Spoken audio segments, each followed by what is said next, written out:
Today we welcome someone who's enjoyed huge success as a comedian, as an actor, a writer, and a director. As a comedian, you'll have seen him on programmes like Mock the Week. As an actor, you'll recognise him as Ollie Reader in the political satire The Thick of It, and he was also in the spin-off film In the Loop. He created, or co-created at least, the BBC sitcom Lab Rats and the parental comedy Breeders, and he's now an award-winning director working on HBO, the sitcom Veep, films like The Hustle and Hallelujah, and of course it's Chris Addison.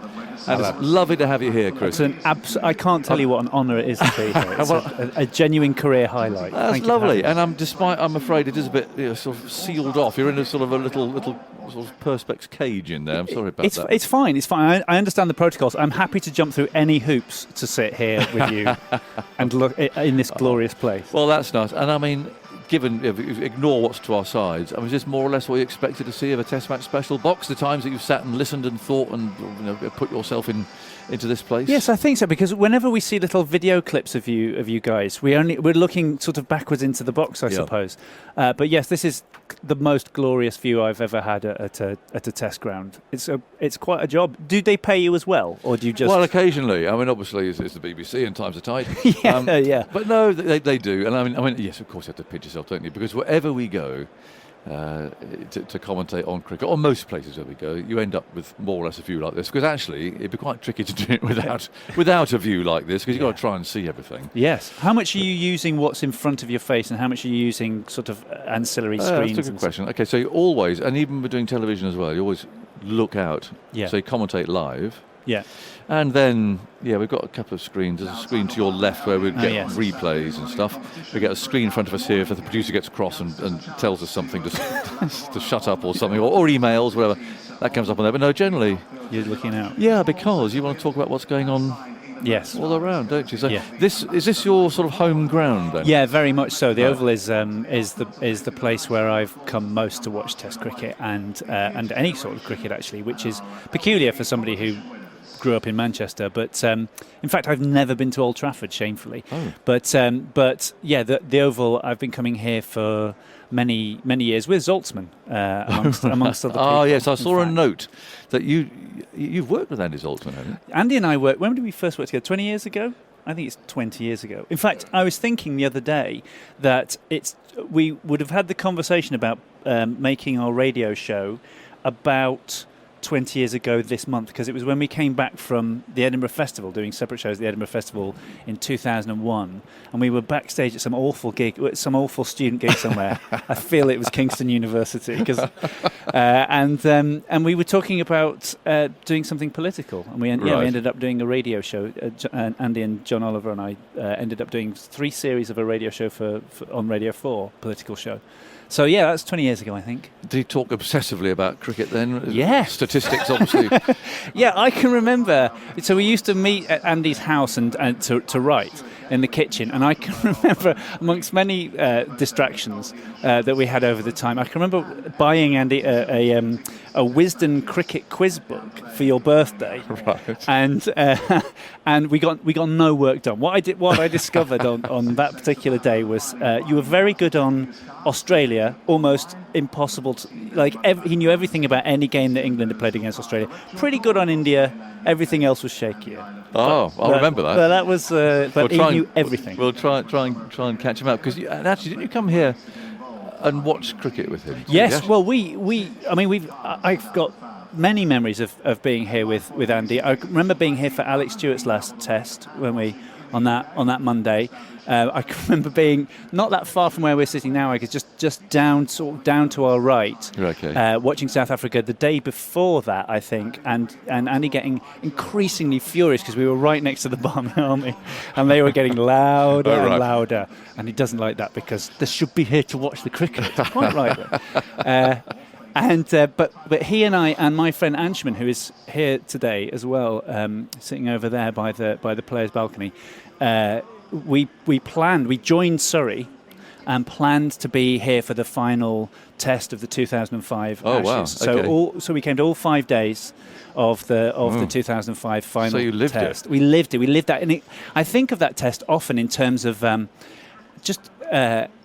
every session was up and down, wasn't it? Yeah, Every it single was. session It was of that exhausting. test. It was Yeah. remarkable. Yeah. And I think of that often. So we came to all 5 days. We had guests join us, didn't we? Every now and then. My wife, who's here as well, she came, and but the three of us came to all 5 days. Where And it was were like you- an where were you for 18-month. We were all over the place. We were mostly we were over by what is now the new stand. Yes. Over there. We were sort of around that kind of area. I do remember Andy taking his sun hat off, and the Australian fans singing, "Does Paul Simon know you're here?" No. yeah. Yeah, well, you do get a bit of banter, don't you? But that last day, it was a day that no one here will ever forget. I Oh, it was think. remarkable. We were sitting here, obviously. Again, we've got this amazing view behind where you'd have been, everyone hanging out of the windows and clinging to chimney pots stacks and hanging out of the school and all the way around. Do you remember all that? Yeah, and the roofs absolutely. up there. And Absolutely, I remember all of that. I've got very clear memories of.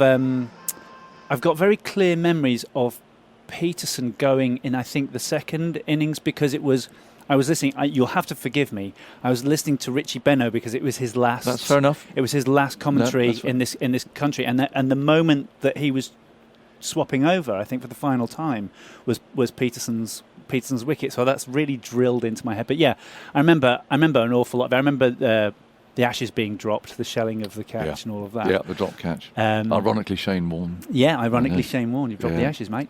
Yeah. All of that.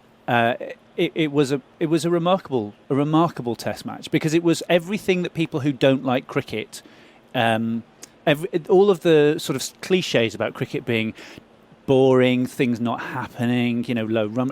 It was all the opposite of the whole series that. was. The whole series, yeah. Yes. Yeah, we rewatched, oddly enough, I think maybe I was subconsciously doing it in preparation for coming in here, but we rewatched a highlights program the other day of that series, and I'd sort of forgotten how. I can remember actually I remember that Edgbaston Test. Andy and I were in Edinburgh at the Fringe doing our shows, and I can remember being in my flat on my knees on the carpet, just right in front of the television, begging them to take the wicket. Yes, that's one of my key memories of that. And I also remember we were doing the thick of it at that time, right. And it was just at the beginning of the thick of it, actually. That was the first year that we did it. And the way that we did that show, we sort of filmed 3 episodes in January, because the reason we did 3 episodes was Armando Iannucci, who made the show, had been given enough money for a pilot episode, and he went, "I can't show you what you need to see in half an hour." So he sort of begged and borrowed and stole what he could and stretched it all out to make 3 episodes. And then they did okay, so they asked us back. So the next time we went back, I remember going to the rehearsal rooms, which were in North Acton. There's these quite famous rehearsal rooms, which all, Doctor Who in the old days used to rehearse at. Everything, every BBC drama you ever saw used to rehearse at these rehearsal rooms. Gone now. But I remember going there, and James Smith, who played Glenn, and Chris Langham, who played Hugh, were massive cricket fans. Everybody else couldn't give a rats. They just couldn't. But I can remember going there the morning of that first Lord's Test, where it felt like we were in control. Do you remember? Yeah, I do. It felt like we were totally in control. It felt like a completely different thing, like we'd been rebuilding for the last couple of years, and everything from that sort of South Africa series in 2003 that Andy and I came to, all of that onwards have felt like a rebuilding of the team. And I remember going into the rehearsal room going, this is it, and then coming out, checking my phone and going, this is not it. This is not it. Well, somebody in the background must like TMS on the thick of it, because my commentary with Jim Maxwell from Australia was used as a sound backdrop. Was it Julius sitting thoughtfully in his whatever committee room he was in or something? And they had Jim and I were commentating in the background. So I thought, it's not often you get on on something like that. And it was a nice, thoughtful piece of commentary. I don't think anything was happening particularly. It was just there as that sort of back soundtrack. I love that sort of that slightly, because Julius as a figure in the thick of it is a somewhat he's a bit esoteric, isn't he? He's a thinker and all of those kinds of things. And I love that through a panicky night, he was listening to Test Match Special. All is well with the world. Did you play? Because you went to Manchester Grammar. I did, yeah. Which is a serious. There was a couple of serious players come from there. Atherton came from there. Yeah, and Crawley. Yeah. I haven't seen the name Addison necessarily. No. What happened? You won't have done. I was, and this sounds like it's a lie. I guess now. I promise you it isn't. I was not allowed to play cricket because I was yeah. So here's what happened when I was in my first 2 terms at Manchester Grammar. We played football and rugby. Or those were the games that were being played. I didn't play them. I didn't play them at all well because I'm extremely bad at all sport, right. And also a coward. And so these contact sports, rugby particularly, terrified me. Didn't play it very well. And when it came to the summer term, what they did was so it's a boys' school, and every class was about 30 boys or so, which is enough for what? That's enough for 2 teams plus 8. Unfortunate children. Yes, who was the last to be picked. That's right. Yes. So what they did was they sort of picked 22 boys out of each of those classes, as I recall, but instead of sort of agglomerating the 8 pathetic remainders and forming other cricket teams out of them, they gave us a special game to play because we weren't to be trusted with cricket. They made up a game for us to play. So they played. It was. What sort of a game? It was called Puddocks. It was called Puddocks, and right. it was sort of based on a cricket Sounds pitch. like a Harry Potter game, doesn't it? Though. Yes, it does. Doesn't it? I believe it's spelt Podex, which Zaltzman's gone, but he's a classicist, so he'll know. I believe it's a rude Latin word, and it sounds so horrific, doesn't it? Yes, it does. I mean, and it was played on a pitch that was slightly shorter than a cricket pitch. And with a sort of the kind of ball that wasn't going to hurt anybody. And I remember it being played in the fields over the road. We were not allowed near the school. We had to go in the playing fields. Like I always felt like they were basically hoping that 1 or 2 of us would be taken by cars. Like natural selection in It's action. rather humiliating, isn't it? It was wildly humiliating, Yes. made much worse by the fact that those particular playing fields were shared with the girls' school over the road. So the only specimens of manhood those poor young women saw as they developed was these sort of wheezing, knock-kneed, pigeon-chested, kids with a bit of patch over their eye. All of us, playing puddocks. It was genuinely pathetic. So I was never allowed that's to terrible. play cricket. Do they still play it, though? Is it still going on? Do you know what? I must find out. Yeah. I'm still in contact with my old teacher, Richard Kelly there, so I will ask him if it still exists. But it was wildly humiliating. So you all the time were desperate. You just wanted to play cricket. Well, I'd have loved to play cricket, and I can remember then my friend Bob, who was a big cricketer, saying, "Well, look, I'll just take this bat, and I'll pull a couple of balls at you." And I was thinking, fine, this will be fine. I had no concept of how hard or how fast that ball would be. And I think he bowled a couple of balls at me, and I thought I might have missed my opportunity to. I think maybe Puddocks is the way to go. Maybe that's the way for me. So how did the love then develop? If you didn't play it, I mean, you were into the game by then, though, were you? You were watching it? Yeah. I think supporting Lancashire, maybe. Supporting Lancashire, right, they were my team as well. Were they? Oh yes. Excellent. I suspect probably a different generation of Possibly, cricketer than possibly. yours. So what year are we talking? What sort of time? I suppose this would be the kind of early 80s and so on. But my real love of it sort of developed later on when I was a bit older, when I was, I suppose, sort of university age. So my friend Anshuman, who we, as I say, here today, and Andy and I came to the test with. The very first time I met him, I wasn't at university with him, but I knew him through a friend of mine at university, my best man. And the first time I ever met him, he came to our house in Birmingham where I was studying, and I opened the door and he said, "Where's your radio?" Because it was the middle of a test match. Right. Where's your radio?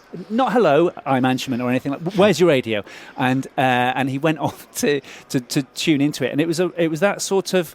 I think it was around. It was the early 90s, and it wasn't that extraordinary Dominic Cork innings or anything. It was just before that. But I think around that time, sort of starting to get to know him and and our friends who we come to the cricket regularly with, that's when it started to kind of right, when the light went on. Yeah, so, definitely. I mean, late developer. A late developer. Yeah, isn't that fascinating though? Because there's been so much. We did it yesterday, talking about getting people into cricket. So much going on, with numbers declining and participating and so on. That actually, here's you, and it took just listening to the radio. Really, it didn't take some huge incentive, multi-million-pound thing to get you doing. It was just listening to it and getting into it. Yeah, and also, of course, at that time you could watch it as well in a way, and that this is it's a cliche now, isn't it? We all know it, that the fact that it has disappeared from free to view TV is a big part of the decline in the audience. But however, hasn't it been a fantastic summer to have so much on the BBC, just on the TV? It has made a difference. People, things like the 100. Had you been to a 100 game, by the way? Yeah. Right. So we came to a 100 game with the family. We went to Lords and watched the two London games. The one that was two London teams. The one that was rained off. The men's was rained off, but that's fine. We were mainly there for the women, and which we did see.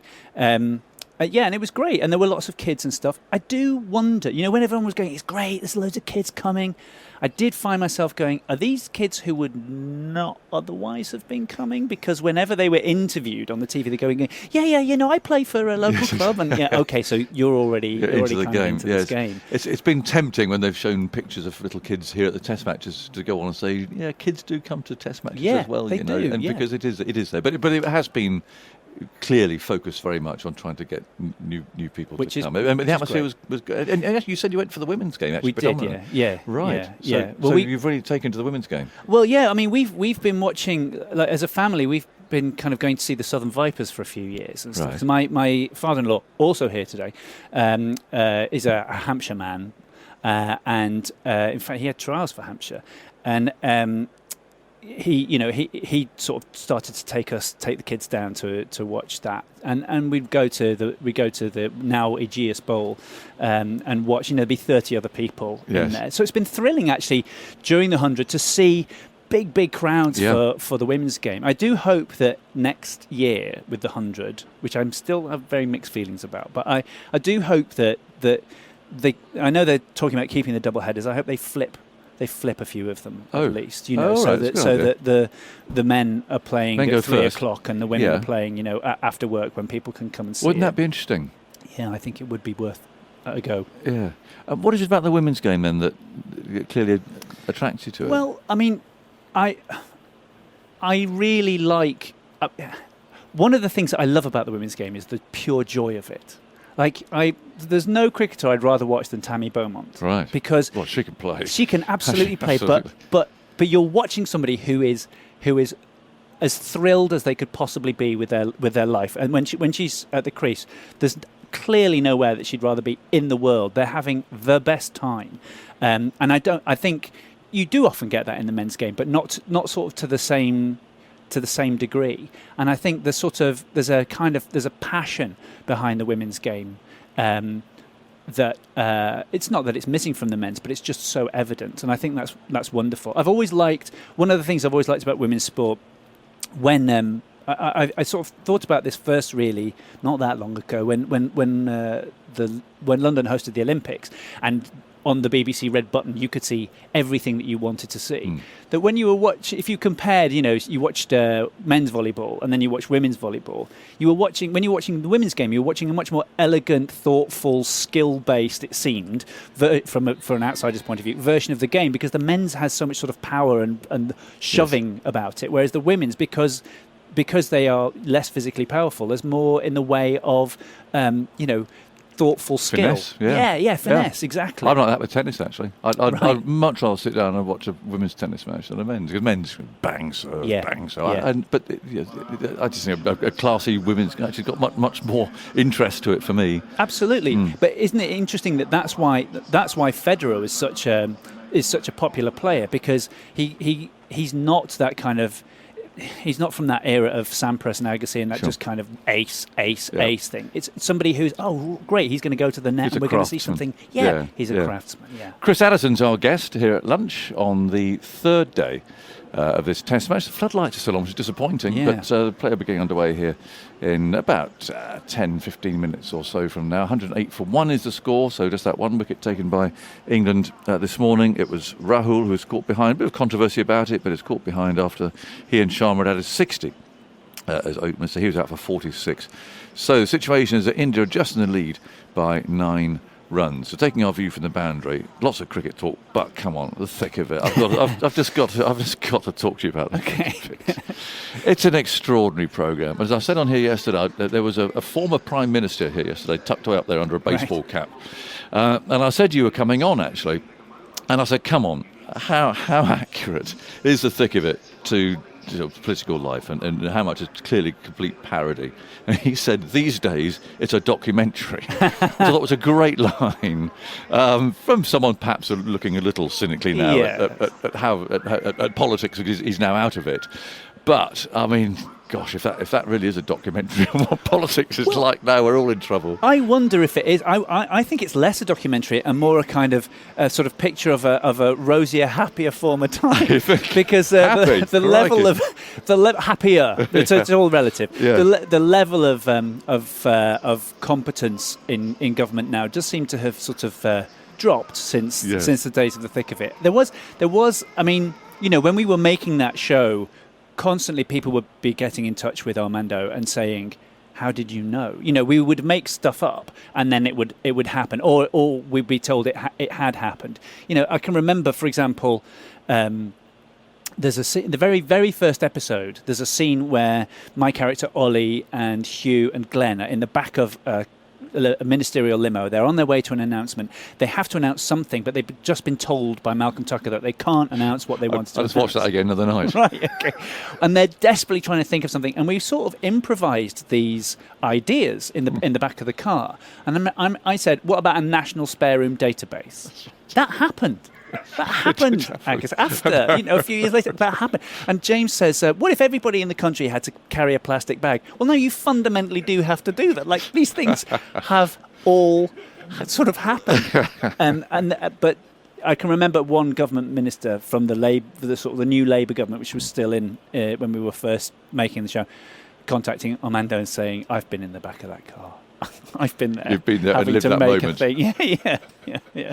Because that's the extraordinary thing about it. I mean, but sort of the anger in it as well. I've sat there and watched and thought, how do you get yourselves? How does Malcolm Tucker, who I've never met, obviously, yes, probably a very nice, quiet chap, is he? Wonderful man. How does he transform himself into this raging monster?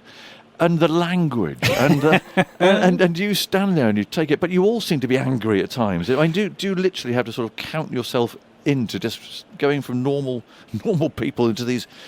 Well, I don't know. You're sort of raging in some cases. Surprisingly, there's little in the way of working it up. I can remember very clearly one time with Peter Capaldi, who played Malcolm Tucker, who's an amazing, lovely human being to whom I owe a great deal, actually. But I was walking. We'd finished lunch. We'd been on the dining bus. We'd had a lovely lunch, and we'd spent it sort of chatting. And we were going back up to start filming a scene in which Malcolm comes across Ollie in a toilet and sort of threatens him to make him do something. And I can remember we walked up these stairs, we carried on chatting, the sound people came along and checked our mics, we carried on chatting, the makeup came along and just touched up our makeup, and we just carried on chatting, and then somebody went action and he screamed in my face. And I was so shocked because he, on a sixpence he turned from lovely Peter, my friend, into appalling Malcolm. And he said Tucker. some dreadful things, not just to you, but just people generally. I mean, some of the lines he was given to say to people. Yeah.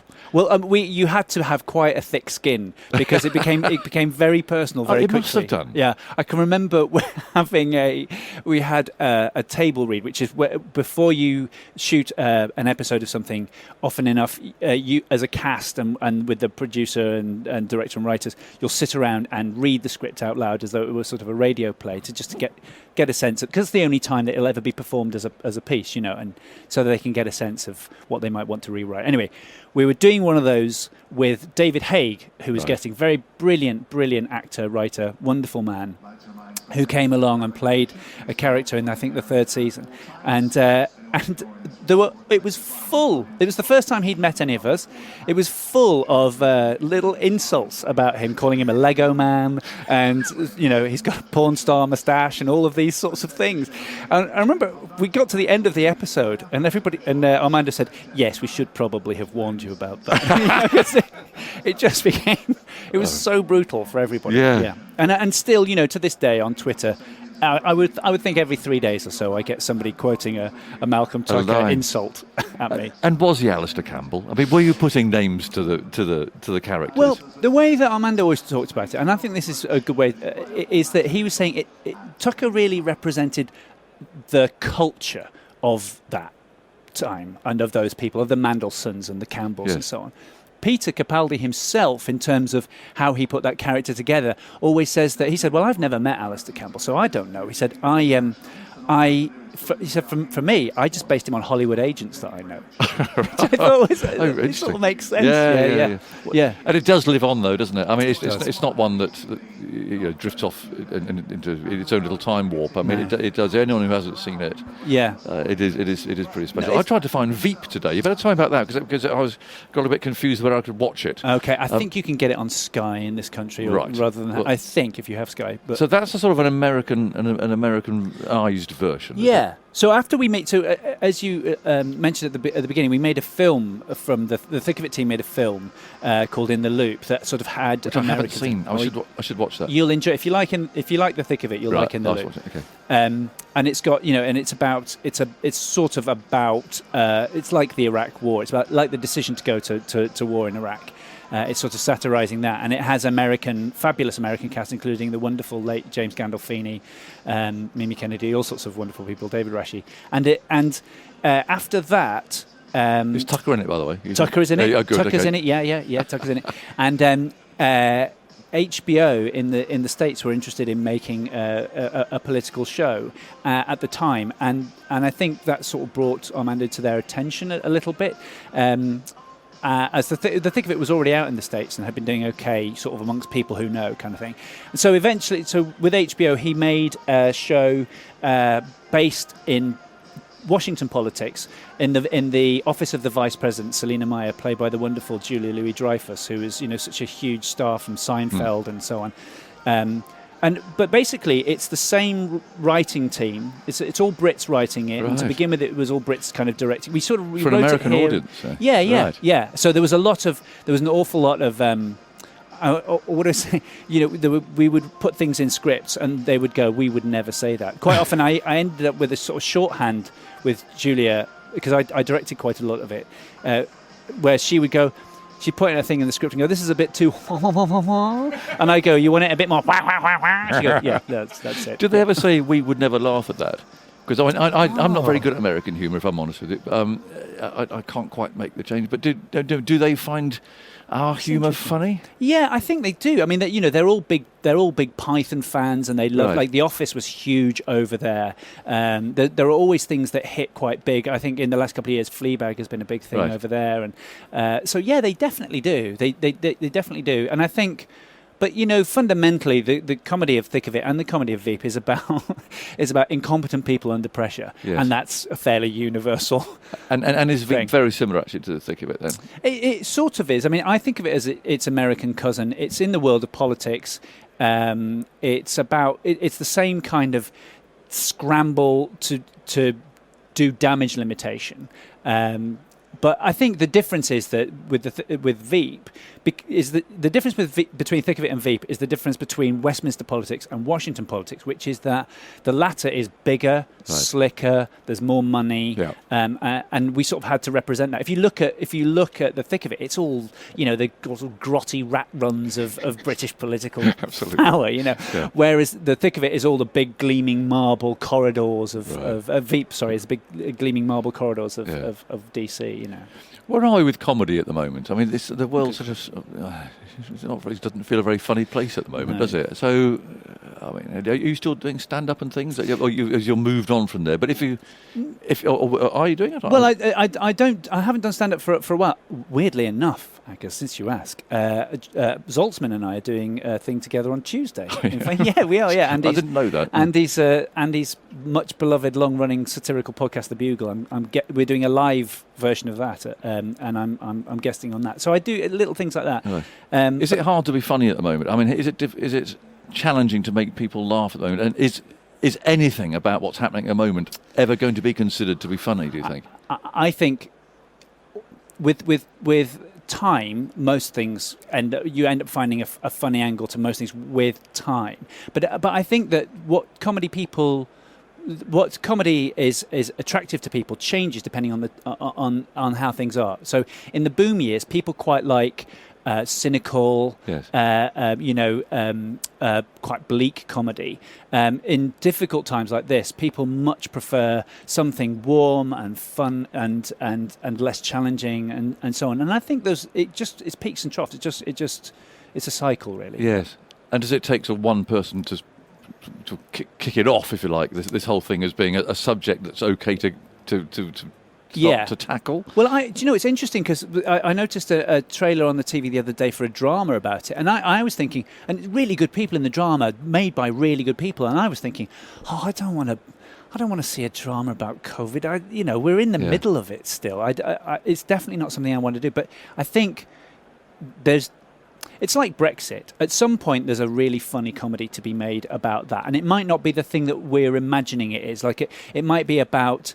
Like, I think probably the comedy about Brexit is going to be about the negotiations, about what that was like, something thick of it like about those negotiations. That's the funny, the funny bit. And what will eventually be a comedy about this time? I mean, I don't know where that comes from. It's hard to see at this point, isn't it? It's hard to imagine laughing at this. It's hard to imagine the Ashes. I mean, as a cricket lover, let's go back to cricket again before the players come out. I mean, what are your thoughts on that and the role that sport is playing and the Ashes and the families and all these things are going on at the moment for England's cricketers? Do you have any thoughts on that? Well, I mean, I think sport is massively important, just from a point of view of sanity. In fact, you know what? This is a really lovely opportunity for me to thank you and your entire team, in fact, because you saved my sanity last year. The cricket, the TMS and the cricket last year, even, behind closed doors, all the bubbling that you had to do. But having you there for that amount of time, sounding like some version of normality, it was so. I can't stress how kind of important. Well, that's interesting because it was an odd thing doing it because obviously there was no crowd, the sound effect was just a sound effect reel going around. You could hear the same woman laughing every 43 seconds, or it was. Oh, if you noticed that, that's horrific, isn't it? That's like a Chinese water torture. It was. You knew when she was coming, but I get it is quite reassuring that it actually did serve a purpose. And totally. So for the Ashes then. This winter, again, that puts England's players really under the spotlight, doesn't it? About whether they go with their families. If they can't take their families, do they go, and so on. That's really quite a big issue. I sort of feel like, obviously, like all cricket fans, I want to see the Ashes. That's a thing that I really want to see. However, I also feel like what these people have done for us and been through in the last 18 months is huge, and I would want to guard their well-being and their mental health ahead of everything else. If families can't go, I just don't think it's fair to ask anybody to go. Realistically, do you give England any chance over there? What do you think? Oh, I never give England any chance in Australia. Do you? I've only seen them win once. Yeah, I've been there a few times. Yeah, I just. It was a great moment. It was the best ever. I can imagine. To see England win the Ashes in Australia. Yeah. It's special. But and it would be a dream come true. But the likelihood, I don't know, I guess. Richard McDonald emails, in response to today's View from the Boundary, I played puttocks in the 1970s at Sunday school summer camp as an excellent way to involve all participants, irrespective of ability. I've attached a set of rules. Yeah. As you can see, a hard ball is clearly to be avoided and therefore to be more appropriate for those of a nervous, physical disposition. Absolutely. Does that sum you up? This sounds right. Although I would say that probably not a foam ball that can get whipped away in the wind, as we occasionally Here's hear. the rule. So this game can be played in any suitable open area or sports hall with an arbitrary number of players. You can see how important this is, and well, Yep. Equipment is a light ball suitable for tennis or volleyball. or the nervous. Yeah. A rounder's bat, which is rounder's bat. optional. The wicket is a cricket or a bucket. Yeah. Or anything of convenient size. And it's got A and B there. Doesn't quite, and the two crosses. Can you remember what they all are? I think that's. I can't remember. I think my brain will not allow me to remember too many of the. I don't think it's a very demanding game. The bowler bowls underarm, trying to hit the wicket from position A. Yeah. The batter defends the wicket at position B using his fist, his forearm, or his bat. The forearm. The one thing I remember about it is that you had to run whether you hit the ball or not, because if you waited for one of these idiots to hit the ball. There you go. He's played the ball. He has to run round the bases marked X. Those two bases there, and defend the wicket. Irrespective. Great. So you haven't made there. The bowler throws the ball again, Yeah. and if you're not there, you still got to try and hit it. Yeah, it was wildly humiliating. We could. and, This could be the Ashes or something, couldn't it? I mean, this could be the formation of something really, really special. Oh God, I'm going to have therapy now. It's brought back too many. You've introduced me to a new game, though, Chris. And it's been lovely to have met you. And you've introduced me to a new film that I'm going to go and watch as well tonight. I've got nothing else. I'm going to go watch the film of it. Thanks for coming on and being a lovely guest. It's a pleasure. And I'm glad that it's a special day for you to come, which is lovely. It's an honour. Thanks for having me.